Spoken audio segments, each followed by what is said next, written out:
છો મિત્રો, ફરી સ્વાગત છે આજના આ નવા વિડીયોમાં। તો મિત્રો, આજના આ વિડીયોમાં આપણે વાત કરશું રિલાયન્સ જીઓમાં 10મા અને 12મા પાસ માટે પરીક્ષા વિના માટેની જગ્યાઓ બહાર પાડવામાં આવેલી છે, તો તેના ભરતી વિશે વાત કરશું। તો ચાલો શરૂ કરીએ આજનો આ વિડીયો।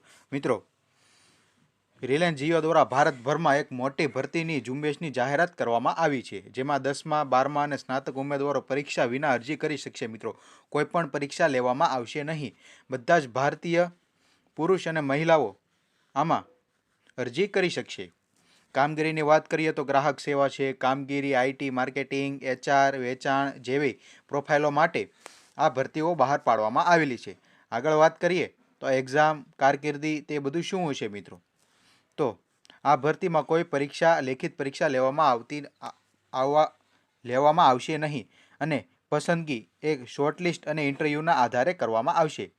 ઉમેદવારોની સત્તાવાર વેબસાઇટ દ્વારા ઓનલાઈન અરજી કરી શકે છે। મિત્રો, અપ્લાય કરવાની લિંક આપણે આપણા ડિસ્ક્રિપ્શન બોક્સમાં આપી દઈશું, તો એકવાર મુલાકાત લઈ લેજો। મિત્રો, આગળ વાત કરીએ તો રિલાયન્સ જીઓ દ્વારા ઘણા બધા પદો માટે આ ભરતીઓ બહાર પાડવામાં આવેલી છે।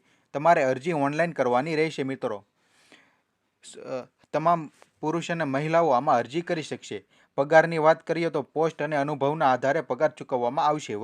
વય મર્યાદા 18 વર્ષથી વધુ હોવી જોઈએ। મિત્રો, આમાં કોઈ પણ પ્રકારની ફી ભરવાની નથી, એટલે કે ફોર્મ કે અરજી કરતી વખતે કોઈ પણ પ્રકારની ફી ભરવાની નથી। મિત્રો, આગળ વાત કરીએ તો ખાલી જગ્યાવાળા વિભાગો કયા કયા છે? મિત્રો, વેચાણ વિતરણ વિભાગ છે, વ્યવસાય સંચાલન એટલે કે મેનેજમેન્ટ વિભાગ છે, એન્જિનિયરિંગ, ટેકનોલોજી, આઈટી અને સિસ્ટમ, ગ્રાહક સપોર્ટ છે, ઓપરેશનલ, સપ્લાય ચેઇન જેવા વિભાગોમાં જગ્યાઓ ખાલી છે। મિત્રો, આગળ વાત કરીએ તો ફ્રીલાન્સરની ભૂમિકાઓ શું હશે? મિત્રો, એટલે કઈ પોસ્ટ માટે હશે? મિત્રો, ફાઇનાન્સ છે, અકાઉન્ટ છે, પ્લાન છે, એડમિન સેવા છે, પ્રોડક્ટ મેનેજમેન્ટ છે, એચઆર, તાલીમ, ખરીદ, કરાર, માર્કેટિંગ જેવા ફ્રીલાન્સરની ભૂમિકાઓ હશે। મિત્રો, લાયકાતની વાત કરીએ તો લાયકાત શું હશે? મિત્રો, શૈક્ષણિક લાયકાતની વાત કરીએ તો ઉમેદવાર 10 પાસ, 12 પાસ અથવા તો સ્નાતક અને ડિપ્લોમા કોઈપણ પ્રવાહ, સાયન્સ, કોમર્સ, આર્ટ્સ કોઈપણ પ્રવાહના હોવા જોઈએ।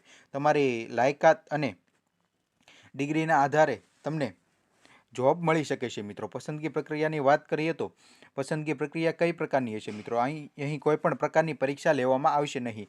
શોર્ટલિસ્ટ એટલે કે પ્રોફાઇલના આધારે શોર્ટલિસ્ટ કરવામાં આવશે। મિત્રો, ટેલિફોન અથવા તો ઓનલાઈન ઇન્ટરવ્યૂ, ટેલિફોનિક એટલે કે કોલ પર અથવા તો ઓનલાઈન ઇન્ટરવ્યૂ લેવામાં આવશે અને ત્યારબાદ જો તેમાં તમે પાસ થશો તો દસ્તાવેજ ચકાસણી, ત્યારબાદ રિઝ્યુમ, સીવી, પાસપોર્ટ સાઇઝના ફોટા, સહી, આધાર કાર્ડ, શૈક્ષણિક પ્રમાણપત્ર, જાતિ પ્રમાણપત્ર જો લાગુ પડતું હોય અને ઉંમરના પુરાવા જેવા પુરાવાનો સમાવેશ દસ્તાવેજ ચકાસણીમાં થશે। મિત્રો, આગળ વાત કરીએ તો રિલાયન્સ જીઓ ભરતીના અરજી કેવી રીતે કરશો? મિત્રો, તેની રિલાયન્સ જીઓની સત્તાવાર વેબસાઇટ પર જવાનું રહેશે, જેની લિંક આપણા ડિસ્ક્રિપ્શન બોક્સમાં આપેલી છે। મિત્રો, તેના પર પ્રોફાઇલ લોગિન બનાવવાનું રહેશે, ત્યારબાદ પોસ્ટ પસંદ કરવાની અને ફોર્મ ભરવાનું રહેશે। મિત્રો, રિઝ્યુમ અપલોડ કરવાનું રહેશે, ફાઇનલ સબમિટ કરી અને કન્ફર્મેશન નોટ સેવ કરવાનો રહેશે। મિત્રો, તો ફરી મળીશું એક આવા જ નવા વિડીયો સાથે। મિત્રો, જેને પણ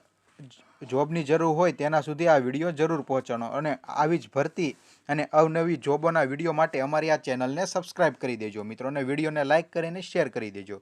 ફરી મળીશું નવા વિડીયો સાથે।